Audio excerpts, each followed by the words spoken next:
Half-Life is one of the most impressive first-person shooters of all time. It moved the genre forward, and nothing that I can say will fully capture the impact or legacy that Half-Life has left on the gaming industry. This game pushed the envelope of what a story could be in a first-person shooter, and featured various chapters instead of the level progression that we saw in Doom or Duke Nukem 3D. Half-Life doesn't start with shooting straight away, it instead wants to build out its world and give players a clear picture of Black Mesa using the iconic tram ride sequence, for example. The environmental storytelling was incredible at the time, and Half-Life's story is still really interesting.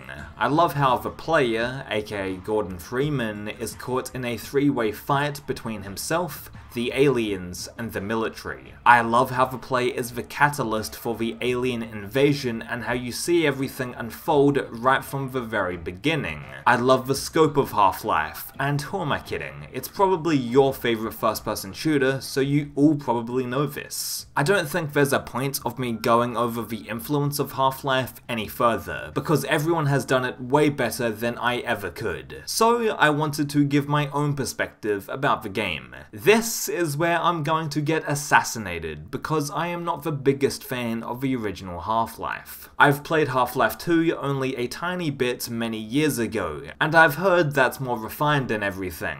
Still though, this is the video game equivalent of saying that you don't like Star Wars. Half-Life is worshipped, and I understand the cultural significance of the game and everything, trust me, I'm fully aware, but I don't find it to be very entertaining. I'm not going to sit here and say that Half-Life is a bad game or that it's overrated, because clearly many people love it for a reason, but I wanted to give my history and thoughts on the game. I first played Half-Life around the time that I was really getting into 90s first-person shooters, so when I was about 12 years old. I was used to games like Duke Nukem and Doom, so Half-Life was a major departure for me. I didn't quite get what Half-Life was trying to do with its immersive world and story, and I dismissed it as a boring game. This was silly, but I was a 12-year-old kid who was off the back of playing Doom, an extremely intense and fast-paced FPS game. I revisited Half-Life a few weeks ago, and I was determined to get more out of it. I really wanted to become a Half-Life fan, and I made sure to immerse myself in the story and all of the little things that happened throughout the campaign.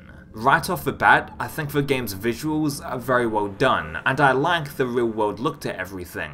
That's one of the major selling points of Half-Life. You are just a regular guy trying to survive the military and a mysterious alien race. Instead of a chainsaw, you had a dinky little crowbar. Instead of going a million miles per hour, you ran at a pretty moderate speed. I have no problems with the story and presentation with Half-Life, but I don't enjoy the gameplay as much as others do, and that's fine. I still think the combat itself is dynamic and the level structure was unique for the time, but we'll get into all of that later. Something I mentioned earlier was the movement and how you can't sprint across a level within seconds.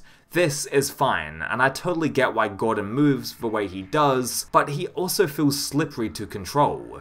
I don't mind this too much when I'm moving across a hallway, but my problems start when a platforming section crops up. Gordon feels too floaty to make these jumps, and I often want a quick save to make sure that if I fall down, I can start right back up again. To me, platforming in Half-Life feels like a chore more than anything else, and I get that Black Mesa and Zen are supposed to be oppressive places, but still, that shouldn't mean that getting from point A to point B should be such a pain in the ass. I also always seem to get stuck on terrain, or a little platform obstructs my way, so I have to walk back and then jump to get out. All of these minor annoyances build up over the game's 8-hour campaign. The platforming itself isn't the worst I've played, but it occurs so frequently and is too cumbersome to ignore or brush aside. I mean, most of residue processing includes hopping across conveyor belts and vats of toxic waste, for example. The irritating platforming aside, let's talk about the combats of Half-Life. Now this is a combat system that I've grown to appreciate, as I've found the fun, and the combat itself is quite involved. The headcrabs, zombies, hound eyes, and vortigaunts telegraph their attacks so much that it becomes pretty easy to get out of the way and kill them. These are your basic Half-Life enemies, and so far, I have no complaints. I love how you can't even kill the first headcrab you come across since you don't have the crowbar, which teaches players that running away is still a viable option to a combat scenario. When the military shows up, this is where the real combat loop begins, and I am very mixed on these guys. I do like how dynamic they are and how they try to flush out the player by using grenades at first.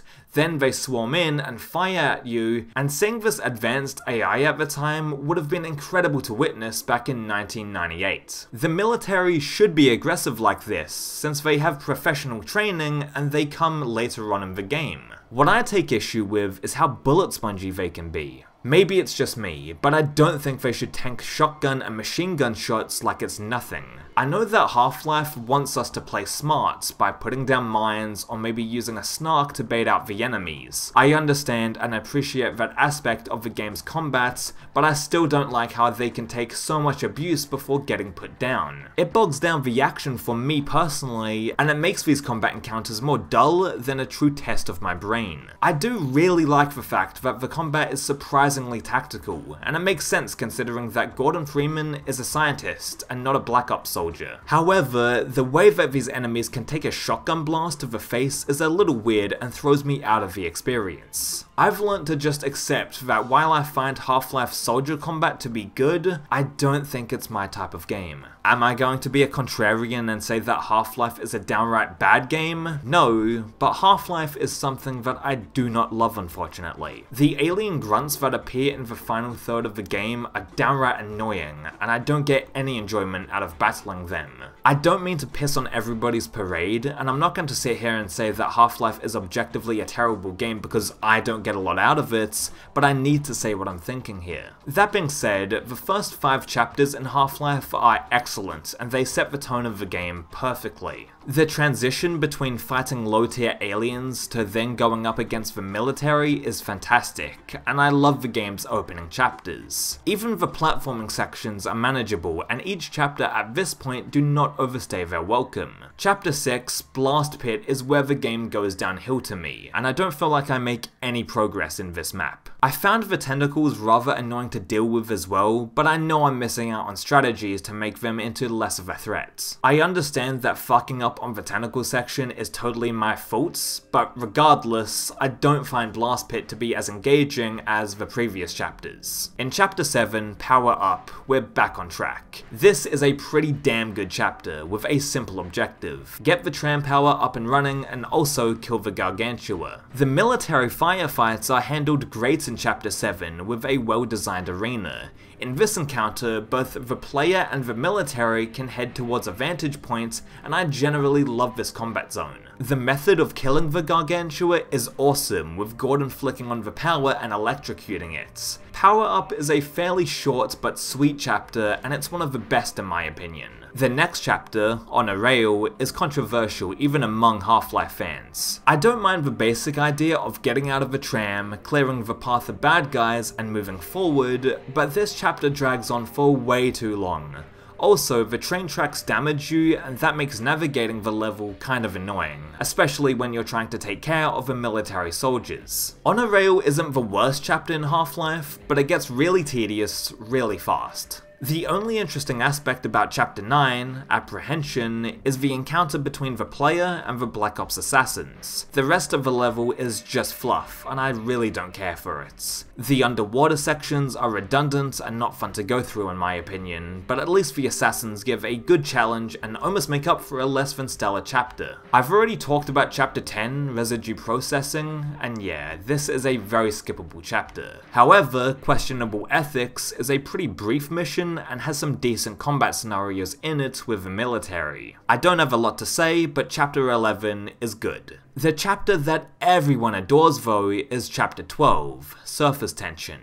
While I love the idea of a three-way battle between the military, the scientists, and the aliens, I think this chapter drags on for way too long. I also don't like the sequence with the mines, the fight with the aircraft is just fucking bad, and on my playthrough at least, the officer that you need to open the door with didn't want to come forward and I had to reset my save like 10 times to get him to go through. Surface Tension should have been my favourite chapter, since I love how Gordon is now out in the desert, you finally get to see some sunlight, and how you need to strategically take care of enemies on these narrow cliff sides. I just wish that the chapter was tighter and didn't pad itself out so much. I must say though that one of the best combat zones in Half-Life is in Surface Tension, with how Gordon can pick off each soldier by popping in and out of these foxholes. This is a very inventive combat scenario, but unfortunately Chapter 12 doesn't do much for me on the whole. Chapter 13, Forget About Freeman, starts out with a fight between a group of alien grunts, which might be the worst beginning to any chapter. It's just a slog fighting these guys, and I don't think avoiding their attack patterns is that engaging. At least with the military, their movement and combat strategies are distinct, and they always keep players on their toes. I don't have much to say about Chapter 13, and as for Chapter 14, Lambda Core, this is another underwhelming but overbearing mission.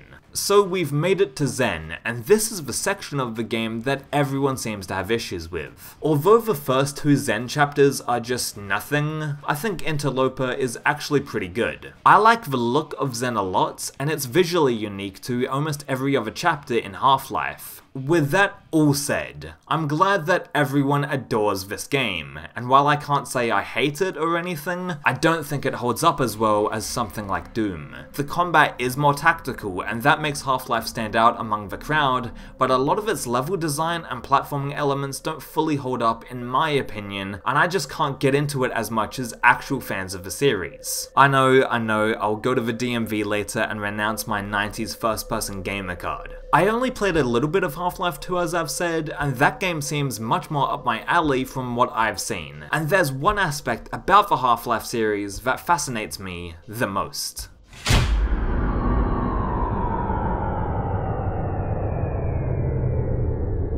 I can offer you a battle you have no chance of winning. The G-Man might be the best character in any first-person shooter, and he kept me hooked throughout the entire game.